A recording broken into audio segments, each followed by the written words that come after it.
আল্লাহ, আজকে তো কোনো একটা মেয়ের সাথে দেখা করাই দাও। তুমি দেখে চলতে পারো না? এবার মনে হয় আল্লাহ আমার মনের কথা শুনছে। আরে এখানে কি হয়েছে জানি না, কেমন ভাবে এরা চলাফেরা করে। ধাক্কা লাগাই আমার বইটাই ফেলাই দিল। এ দেখা চলতে পারিস না, যা এখান থেকে যা। হাই, আমার নাম জিৎ। আর তোমার নাম কি? আমার নাম পিঙ্কি। হ্যাঁ ভাই, আসতেছি।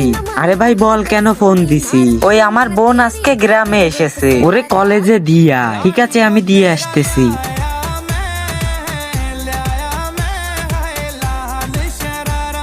আমার গার সাথে গা দিয়ে বসো না, মাঝখানে ব্যাগ রাখো। ম্যাও, তোমার কলেজে চলে আইছি।